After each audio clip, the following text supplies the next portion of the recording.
विवान विवान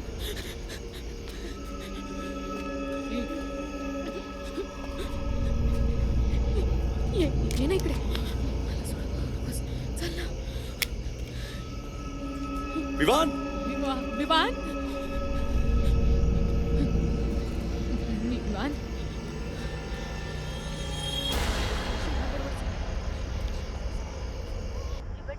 अच्छा ठीक आहे. नाही काव्या, एक मिनिट. हे बघ मला सर एक मिनिट. हा कॉल घ्यावा लागेल तुम्हाला. कोण आहे? कोणी परत विचारते मुलीबद्दल? Yes sir. कोण? एक म्हातारा आहे. हे बघ. सर त्याला त्या मुलीबद्दल माहिती असं तो म्हणतो. Kavya hold on. ट्रान्सफर कर. विवान विवान कोणी आहे का? विमान कुठे आहे? विमान! हे बघ मम्मा आली. मम्मा बोलवते तुला. विमान नाही रे, इथे पण नाहीये. हे बघ इथे पण कोणीच नाहीये. इथे बघ. विमान विवान काय झालं? व्हॉट्स रॉंग? You okay? विमान विमान मामाला होते विमान.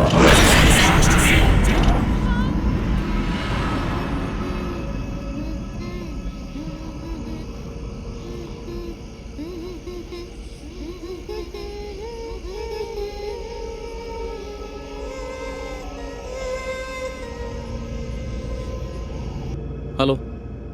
हॅलो, मी सुधाकर जोशी बोलतोय. बराच वेळ तुमचा फोन प्रयत्न करतोय मी. हां बोला बोला. मी काय सांगतोय ते नीट लक्ष देऊन ऐका. तुम्ही फार मोठी चूक केलेली आहे. व्हॉट? अरे कुठे गेली? ते बघ तिकडे. ती मुलगी तिकडे गेली. ए थांब. वेट. काय काय म्हणायचं काय तुम्हाला? मला माहिती आहे हे सगळं काय चाललंय ते. हा भास आत तुम्हाला जे काय म्हणायचंय ते म्हणा. पण ऋषीला जी मुलगी दिसते ती माझी नात आहे.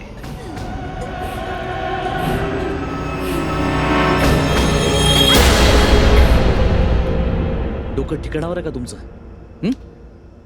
काय बोलताय तुम्ही? खरं तर चूक माझ्या मुलाचीच होती.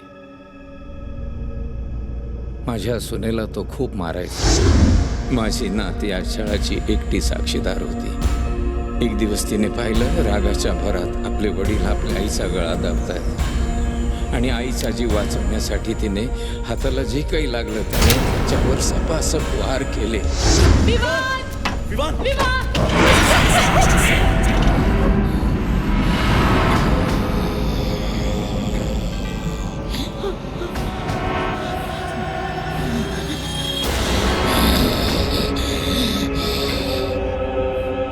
आणि नंतर त्या पोरीला आपला बाप परत उठला तर आपल्या आईला मारेल अशी भीती वाटली. म्हणून तिला खेचत खेचत कपाटात डांबलं आणि स्वतः तिच्या कुशीत बसली. बिचारीला हेही कळलं नाही की आपला बाप एवढे वार केल्यानंतर जिवंत असेल का मेला असेल.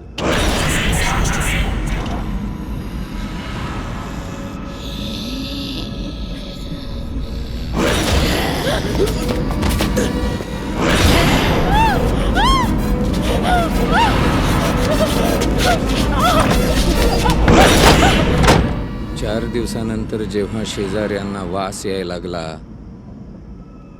तेव्हा कळलं की त्या दोघी कपाटातच गुदमरून मेल्या. व्हॉट?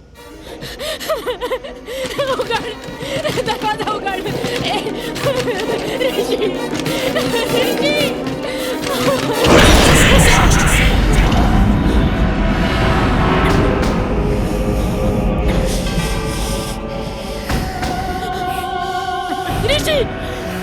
ऋषी ऋषी.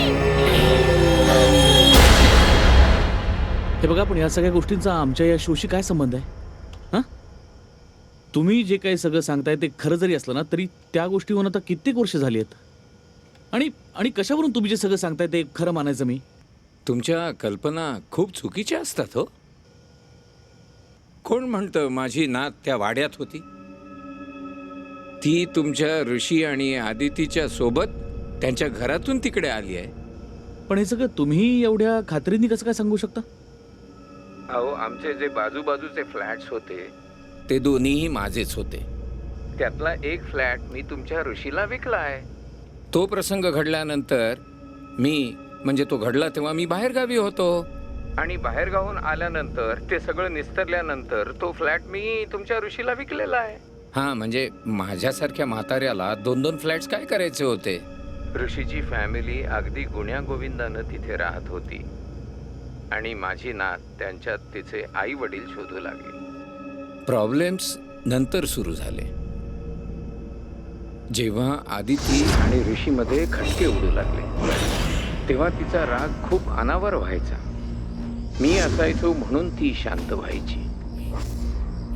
पण असं वाटतंय की आज ऋषी आणि आदितीचं भांडण काही वेगळ्याच थराला गेलेलं असणार, आणि मला नाही वाटत की माझ्याशिवाय तिला कोणी थांबवू शकेल.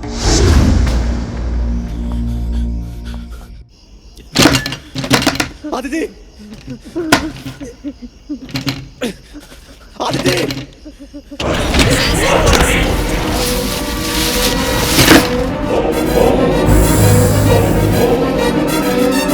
अरे कोण आहेस तू? नाहीतरी तुम्ही काहीच करू शकत नाही. माझी विनंती आहे तुम्हाला, माझा आवाज तिच्यापर्यंत पोहोचवा. सोड माझ्या बायको मुलाला.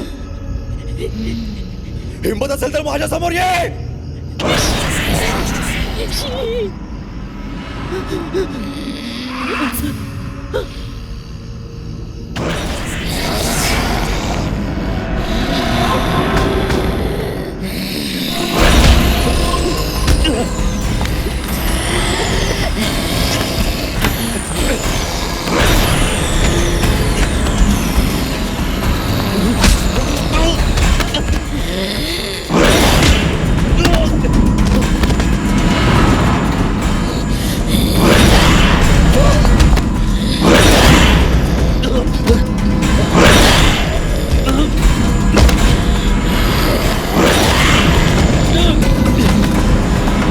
ऋषीच्या जीवाचं काही बरं वाईट व्हायच्या आत निर्णय घ्या प्लीज. ठीक आहे, तुम्ही म्हणताय तर देतो मी तुम्हाला कनेक्ट करून. 1 मिनिट होल्ड करा. यांचा आवाज आतमध्ये पोचवायचा आहे. Yes sir. उघडना, दरवाजा उघडना प्लीज. बेटा, तुझा आजोबा बोलतोय. अगं काय करतेस तू? हे असं नको करूस. तुला तुझे आई बाबा हवे होते ना, हे पण तुला तुझ्या आई बाबांसारखे वाटतात ना. तुझ्या आईसारखी प्रेमळ आई, तुझ्या बाबांपेक्षा खूप चांगले बाबा. अगं चांगली माणसं आहेत ती, त्यांना सोड. बाबा वाईट आहे. आपण विवानला तसाच त्रास देणार. आपण विवानच्या आईला तसाच मारणार. मी बघितलंय त्याला मारताना.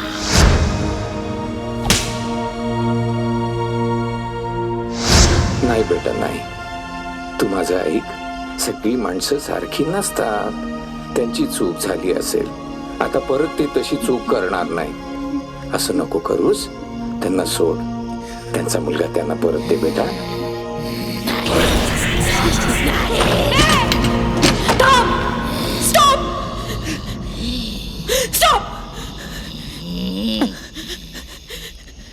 खबरदार जर माझ्या नवऱ्याला काही केलंस तर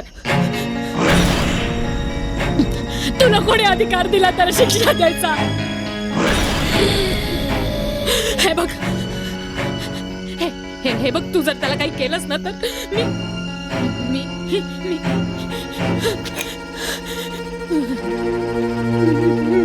मी मारून घेईन स्वतःला. हो, मग कुठून मिळेल तुला तुझी आई?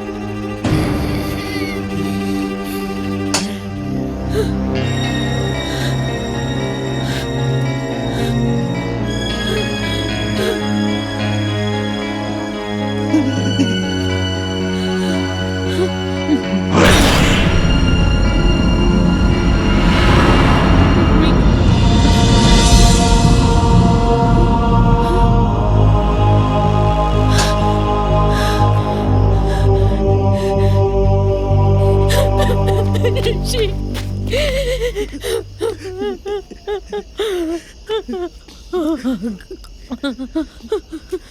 ती गेली.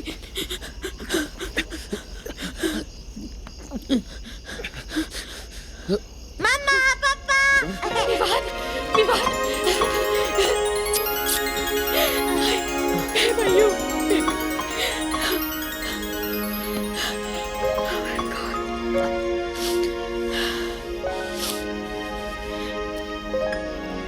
आय एम सॉरी आधी.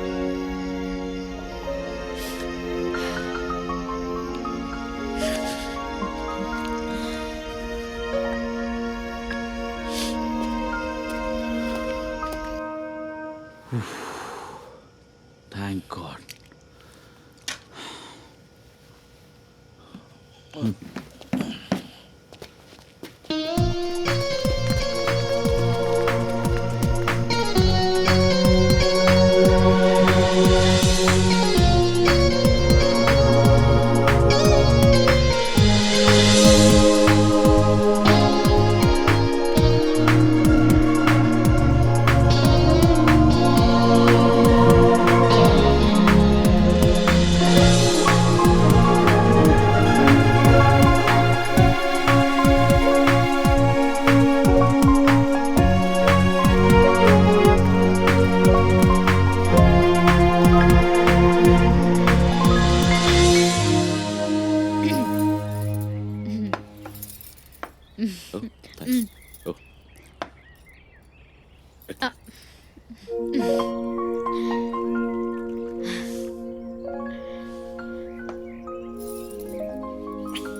घे.